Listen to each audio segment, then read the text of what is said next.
Chapter 1. 43.050278 degrees north, 74.469444 degrees east.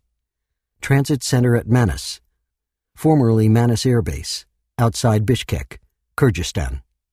June 6th. The mess hall was deserted.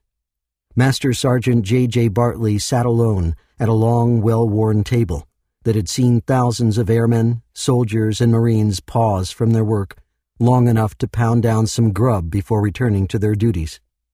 On the table rested a chipped plastic coffee cup and 2 file folders.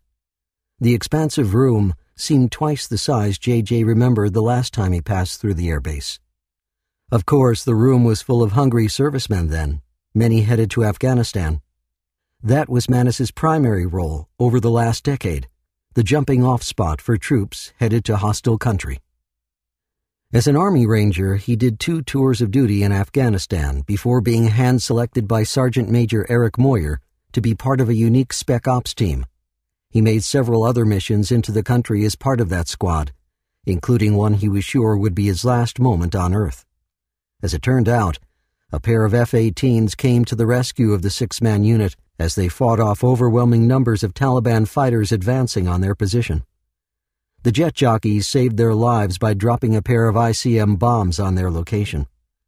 The improved conventional munitions bombs exploded 15 feet above their heads, leaving the ground littered with dead Taliban and a ringing in J.J.'s ears that took a week to go away.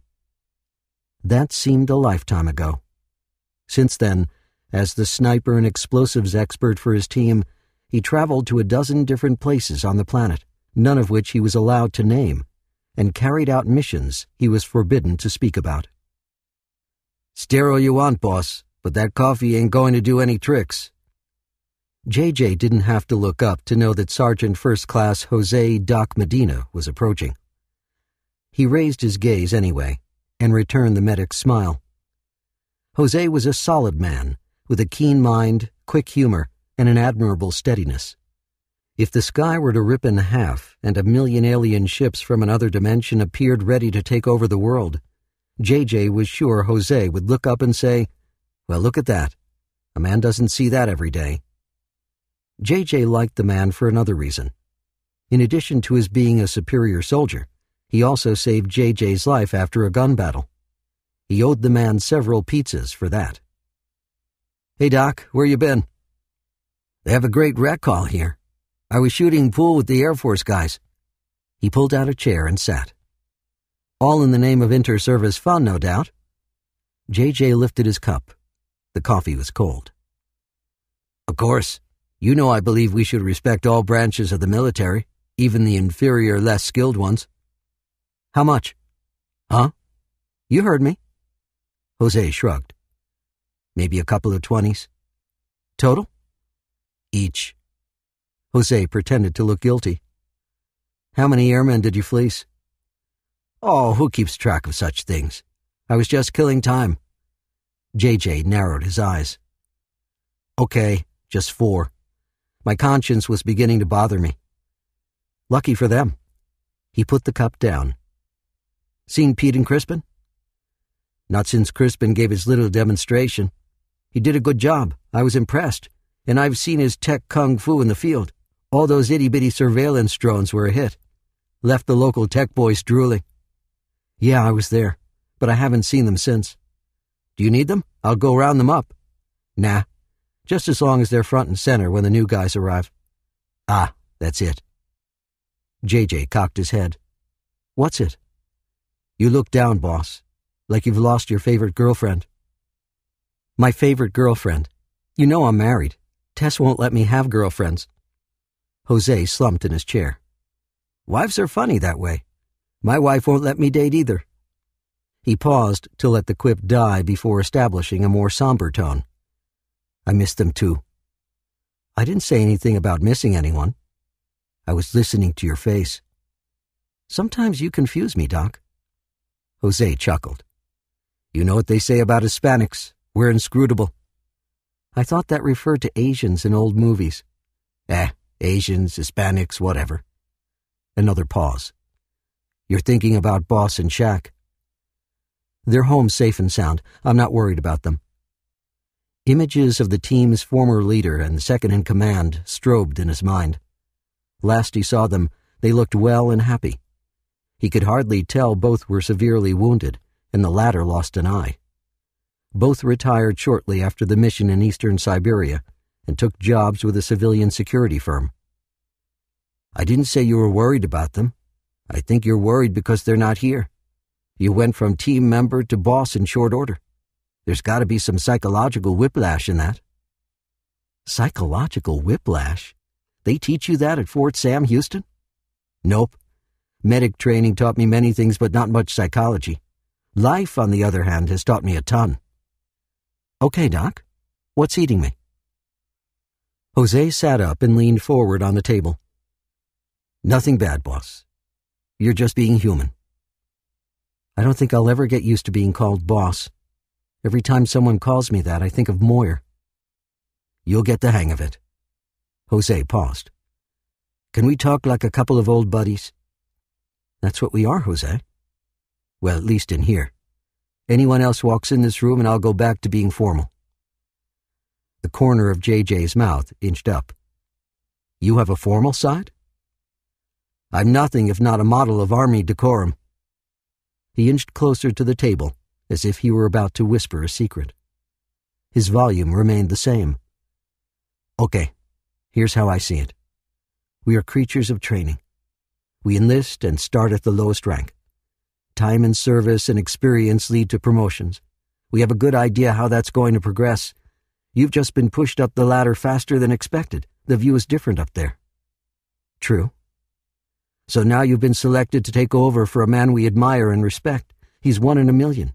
He's got it all: brains, courage, loyalty, and a soldier's sixth sense. He left under tough circumstances. Nearly lost his daughter to kidnappers trying to sway him in his mission.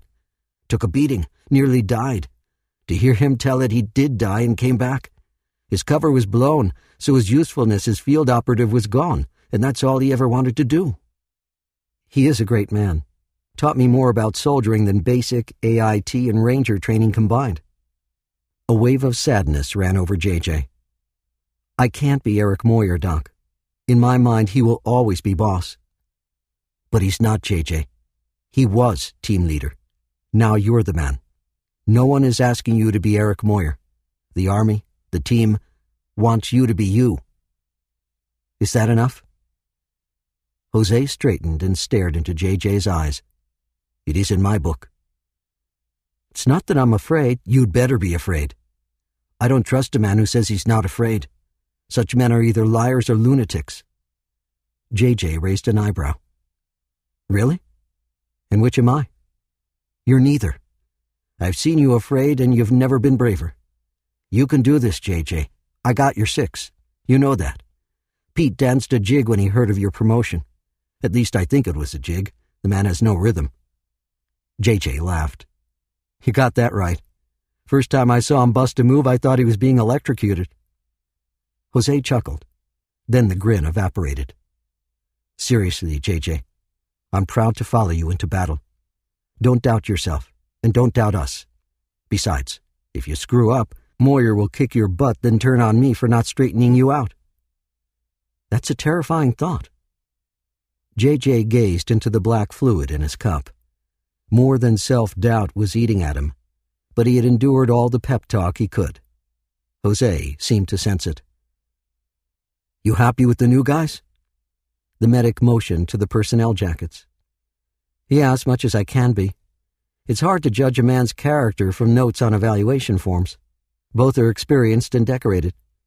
Seen lots of action, mostly in the last half of Iraq and in the wind down of Afghanistan. Both Rangers. One comes in at the same rank as me, Master Sergeant. He's got 6 months on me as well." "Doesn't matter, J.J. You're team leader.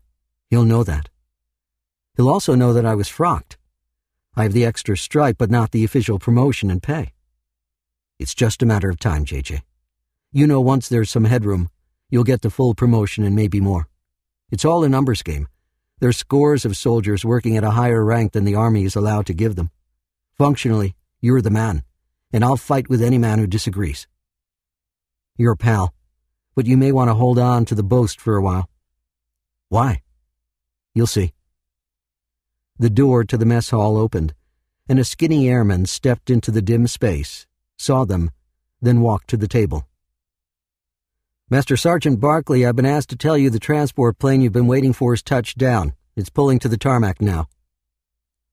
J.J. glanced at the rank insignia on the man's upper sleeve, one stripe and an Air Force star in a circle. "Thank you, Airman. I would like to meet the plane. Can you get me there? I was told to have a vehicle waiting." J.J. stood, lifted the cold coffee to his lips, and drank. He grimaced. Where did the Air Force learn to make coffee?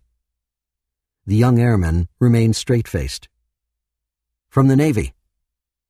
"Figures." He set the cup down. "Gather the team, Doc."